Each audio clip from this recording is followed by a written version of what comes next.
All right. I am so excited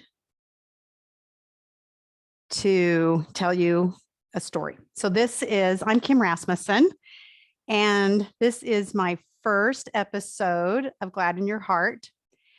And I am excited to bring together the learnings that I have, things that I learn from my Come Follow Me studies, as well as from my conference talk studies that I do with the Inklings Institute. And I have various sources that I love to listen to with Come Follow Me. And I'm going to just kind of combine some ideas together and bring it to how we can actually recognize the humanness in the stories and how that will help us as humans in our day. So I'm going to tell you a story. The story is going to sound very, very, very familiar to you. But there was a boy who was the second born, but his mom had a dream that he was going to be the heir. And he didn't know this. I don't think she told anybody. And there was a point where he was given the birthright, and it appeared to be kind of in an underhanded way. I don't think it really was meant to be. I don't think it happened that way, but it appeared to be that way. And so the older brother wanted to kill his younger brother. So the mom and the dad recommended strongly that he flee to an area where her family was, her brother, the mom's brother. So he's heading out that way, and he's not been away from home, and he is has a dream on his way there. And this dream was a very real it was a vision. The verb that is used, or the noun that's used in the Hebrew word that they're using in the original text is often translated to be a vision. And so it could have actually been something that happened. Vision is a very broad word, right? So he had this experience with the Lord and saw this ladder, and we have all of these rungs. And I believe that he was making covenants with the Lord in this scenario, and believed in God and had an experience with him. And he heads over to his uncle's land, and he meets his wife to be and wants to marry her, and asks, right, how to go about that. And he is asked what he would do, and he offered to work 7 years for her. And he goes there with nothing, by the way, right? He's not going out there with a lot of stuff. It's very different than the way his father's servant went about getting the bride for him, for Jacob's father. So he goes out there, and so yes, of course, I'm talking about Jacob. And he goes there and meets his father, or his uncle, and they make this deal. And then the wedding night comes after the 7 years, and the next morning he realizes that he's married to the older sister. And it's just interesting, right? This older sister ended up with a birthright, or a something that the younger sister was promised. And it all worked out, if you want to say it worked out, as he was a week married to Leah, and then married Rachel, and then worked another 7 years. And then there was a lot of stuff that goes on there with the bearing of children, and a little bit of fighting over him, as far as, there's probably a lot of pressure on him. And in the end, after he's worked all these years, he's been there 20 years, he notices that it might be time to go, that Laban looks a little like he might take from him the things that he has earned. And so he leaves, and in the middle of the night, and the Lord tells him to go. and then there's some other interactions with him, and he clears that up. So there's a lot of humanness going on, right? There's a lot of things going on in his story that might not be just according to his expectations, or maybe according to his parents' expectations, or his, or even like, I don't know what are expectations anyway, right? So he did end up going back, and then he's nervous about this situation. So lots of family, right? Lots of family relationships that seem to be not what you would expect to read in the scriptures. But we do see a lot of families in the scriptures that struggle because they're human, but we don't think that we should struggle, right? But we're human. So of course we're going to struggle. So I just love this story, for example. And then he does reunite with Esau, and everything is great. And I wish I knew what Esau's story was during all of this, when he was kind of noticing that he had followed a different path by marrying outside of the covenant, and then he did marry what appeared to be inside the covenant, some of Ishmael's daughters, a daughter at least. And it's just an interesting thing to see all of this upheaval and things that are going on. But and then he has this, I forgot that one of the most important things that happens on his way back to see to be Esau is that he has a wrestle and with the Lord, and the Lord asks him who he is, and he answers that he's Jacob. And it is interesting because the first time he was or the last time he was asked that question, or last time he was asked that question, he had to say he was Esau. So it's interesting, right? That he comes around, he's asked what his name is, and he says Jacob. And then he's told Jacob will no longer be your name, because Jacob is the deceiver, the supplanter was what that name meant. And now he's Israel, the one who lets God prevail, and has all of these wonderful experiences, this experience with the Lord, in having this new identity on him, a kind of a change of mission. And of course, this moves forward through all. But my focus is the humanness that's happening here. So we read of people in the scriptures, right, that there's people that get it right. And we don't see Jesus. We see them preaching of Jesus. We see them teaching of Jesus. We see them following him. But we don't always see that they needed him, because they seem to be living this perfect life, right? And this is kind of what we want to happen for us. And then we might even compare ourselves to them, like I'm not measuring up and don't have this experience. But really, the people in the scriptures that I like to see are those that are struggling, and they're making mistakes, and they're repenting of those mistakes, and they have these.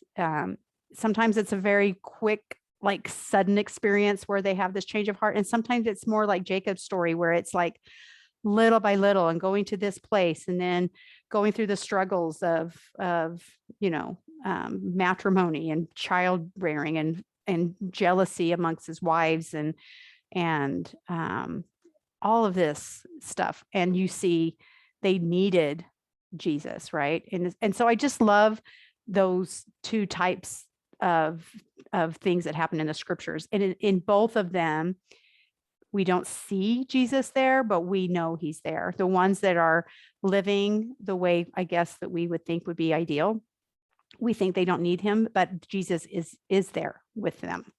But the ones that really empower or impact me are the ones where we see that they needed Jesus, and Jesus was there for them, and they made those changes, because that's really what our lives, right? Is that Jesus is the way. He is the way. So when I'm talking about humanness, right, we're all human, but I don't know about you, I tend to be kind of a perfectionist. I want to look like I've got everything together, and that's not human, right? We are not robots. We're not just like programmed to do things a certain way. And what is even the best way is going to be different for everybody. But if we do it his way, if we follow him, he is the way, we're going to have a lot more grace. We're going to feel more grace, more of that power in our lives that are going to move us in the direction we need to go. But as humans, we are going to question, and we do worry, right? We're curious, we're asking, we're learning, we're growing. And then when we worry, we might be judging, having a little bit of doubt. And hopefully that those questions are questions of, will I exercise the faith to learn, or will I continue to doubt and leave, right? So there's those kind of pivotal things that happen. So we wonder and we wander. So Jesus taught that he is the way, the truth, and the light. And so in the ancient days, it was a very common metaphor that way or path would mean active participation in a set of beliefs or teachings or practices. And people would call themselves followers of the way. And of course, I just have to think of The Mandalorian. I just love that when the decisions are made and they're an agreement, they're like, this is the way. And so I love that we can have that too, that this is the way. He is the way. And we want to be in the way. And there are two ways that are mentioned. One is the way of life and one is the way of death. And there's a big difference between the two. And I would have to say the same is true about joy and misery. They're both ways and they're very different. So what is your way? Confidence in faith, I would say, confidence is faith in the way. I would offer that when we often are living our way, but is it the way? And sometimes we don't even know the way that we're living by. We have a set of beliefs that we live by that are may not necessarily be in line with the way, but sometimes we think they are. And so often we live our way because it's worked for us for so long.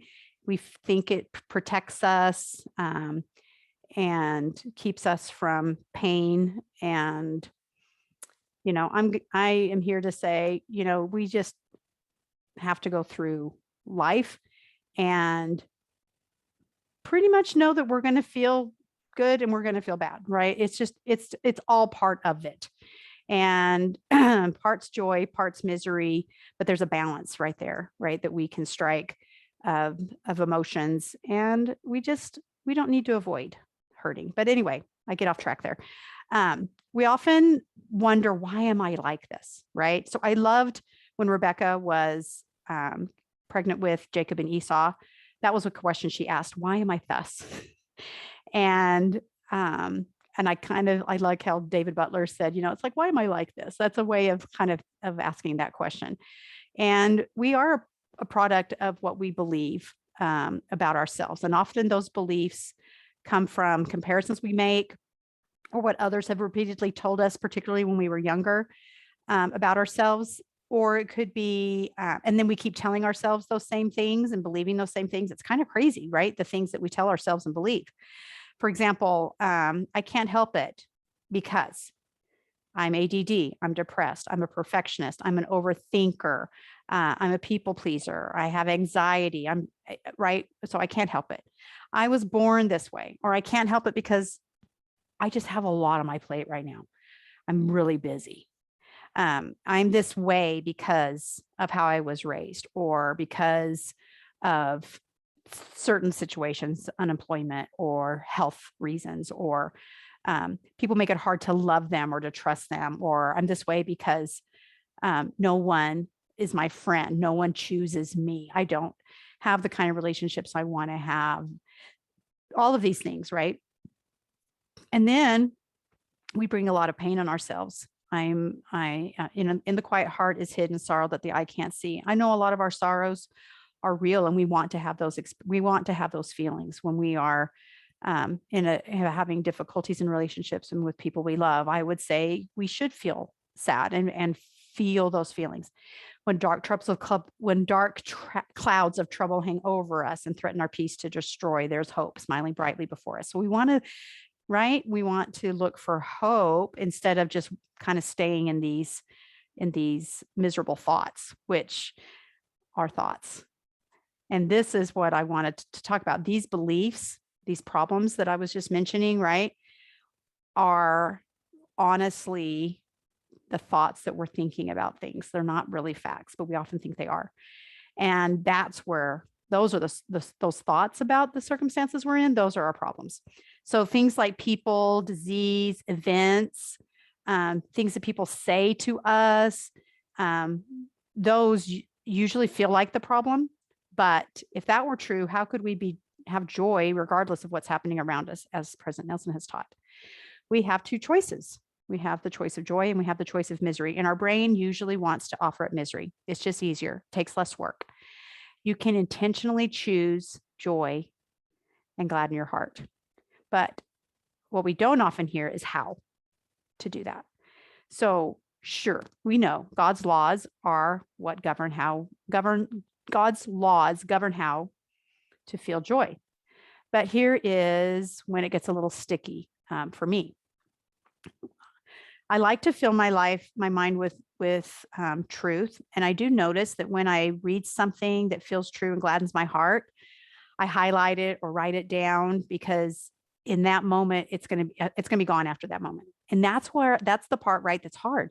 It's like, where's that going? And so why do I do that if I'm going to forget it, right? And I might not even go back and look at that. I do try to, at the end of the week, just sort of recap and look back at the things that I've learned over the previous week. So it is helpful in that way. But it's not the truth necessarily that helps us, but what we are thinking about that truth that helps us. In that moment, I would say that the thoughts that we have is the Spirit teaching you something. And so if you read something that feels true to you in that moment, it's something you need right then. And it's something that if you really take time to ponder, like we're asked, we're going to have those kinds of thoughts that are going to move us in that direction of growth. And we're going to be able to hear him. We can read the exact same passage, wouldn't you agree, as somebody else is reading and get something totally different. We can read the same passage today, and next week I could read that passage and I might experience something different.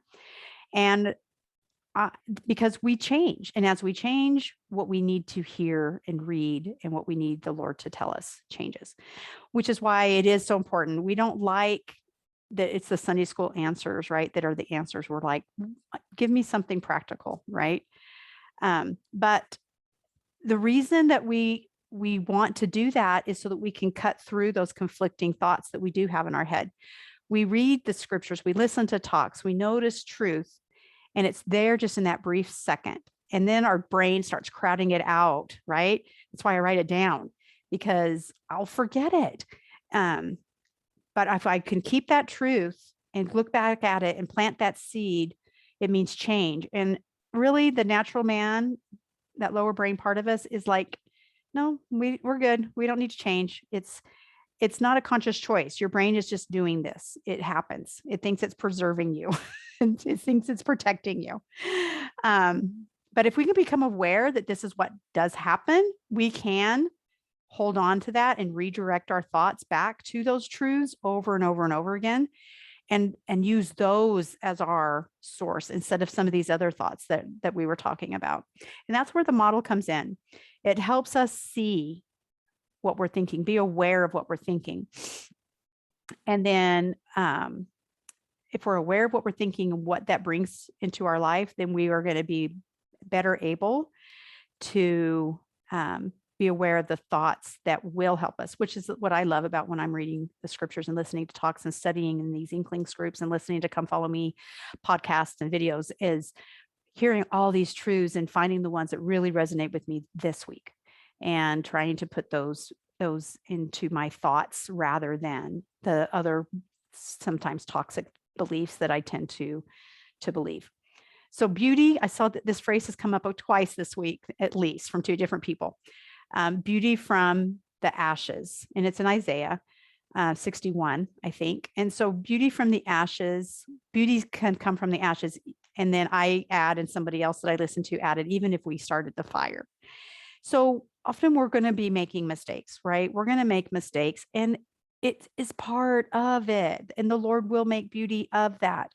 It's part of our process here as humans. So our thoughts about the mistakes we make are often a big part of the problem, or our thoughts about the things that we should be doing that we're not doing is often a part of the problem.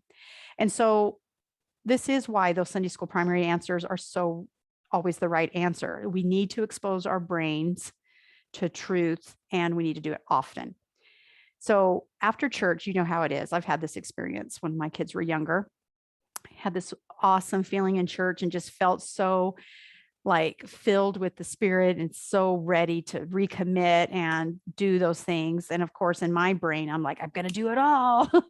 And you get in the car, and then the kids are fighting, the husband's yelling, and it's like, well, so much for going to church today, right? I can't even hang on to that glad heart for a minute after church, much less keep it, for the entire week. But we say, I don't want the primary answer. I don't want, go to church, read the scriptures, say my prayers, right? Because it feels defeating sometimes. But combined with those primary answers, we do need to learn to watch our thoughts, learn how to separate what we believe is fact from what actually is fact. I love that Elder Uchtdorf quoted Michael Creighton in the recent conference in October of 2021, and he said, quote, "A day is like a whole life.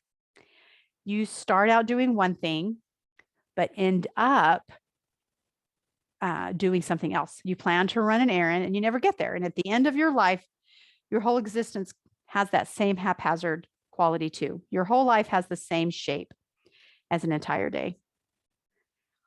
I was dumbfounded. I think back to things when my kids were little, and I would think, oh, I'm going to do this. I'm going to do this. I'm going to do this. Like my photos. I was going to get those organized, and I was going to have books to give to my kids when they left the house that had their pictures and some old memories that I had. And did it ever get done? No. It was just like, oh, I was going to do it. And then I kept meaning to do it. I kept meaning to do it. I never did it. And there's a lot of things like that, right? That go on. And so we do that in a day, and then we do that in a life. And it's just so crazy. So Elder Uchtdorf suggests a few things. He's like, if you want to change the shape of your life, you need to change the shape of your day. And we need to change the shape of each hour. And he says, I love this, change what you think, what you feel, and what you do. So it starts with our thoughts, right? It's hard to change what you're thinking if you don't know what you're thinking. What beliefs are getting in your way right now?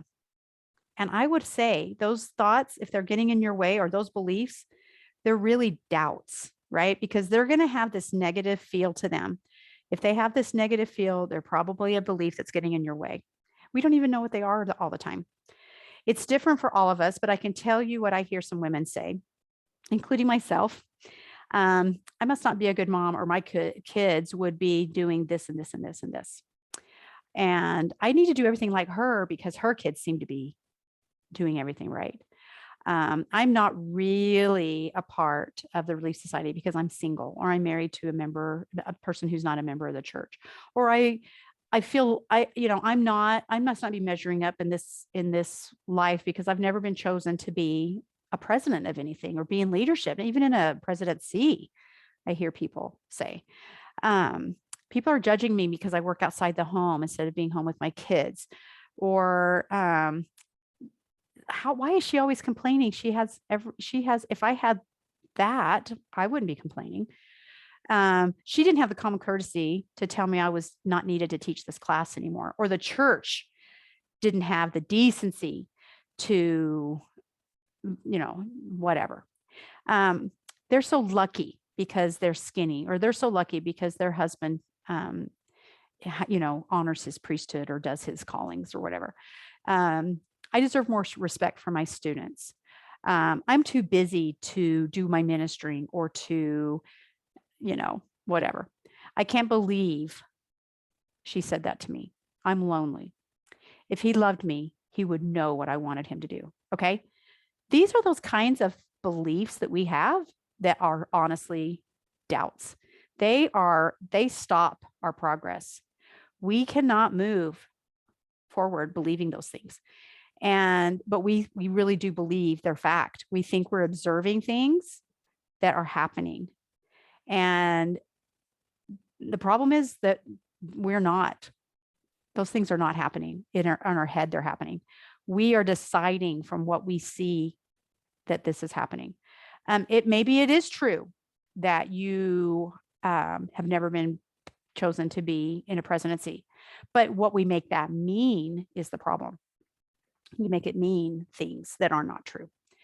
And we are so good at rehearsing these things to ourselves over and over and over again. And as I think it was Elder Razband, not really sure, said, don't rehearse doubts to the doubters. And we rehearse those doubts to ourselves, and we make ourselves even bigger doubters. So I would just say, just stop saying those things. They're not true. But I know we believe it's so hard because we really believe they're true. We keep living in this pond of misery and confusion when we continue living with these types of beliefs. And I would say it's hard to have a glad heart if these are the thoughts that are swimming in our heads, that we are swimming in. And if we want access to the truth and we want access to the Spirit, we need to learn how to recognize what those thoughts are so we can better feel the Spirit and hear Him and seek Him and cut through the mental clutter that is keeping us and blocking us from really hearing Him. And I love the combination of the gospel principles with the model that I've learned as a life coach and the compatibility of these two things, of filling our mind with truth so that we can crowd out those thoughts that are not true, those things that we think are true. And what I do is help women one-on-one to recognize what those thoughts may be for them that's preventing them from having the results they want, that is like creating problems in their lives. And we all do it. We all have a human brain, and so we all do it.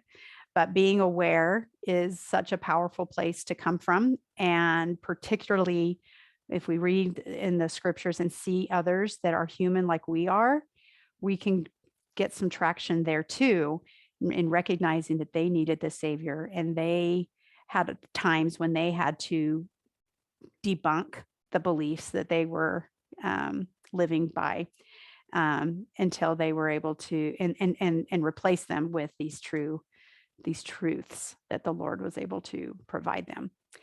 And so until next time, I'm Kim Rasmussen, and this is Gladden Your Heart. And down below, if you click, there's a link that will take you to a guide I have called Lighten Up from Burnout. And it's there to help you examine your beliefs a little bit and decide if the things that you are believing are serving you or not, and if they're moving you in a direction, or if perhaps they are keeping you from the results that you really want. So take a look on that, click there, and sign up to receive that. And if you want some one-on-one, sign up for a mini session. It's free, 30 minutes, and it's just an opportunity to consult with me and share with me something that you would like help with, and help you get a little bit of traction and see if we would be a good fit. So again, thanks for listening, and I hope to meet you one of these days soon. Bye.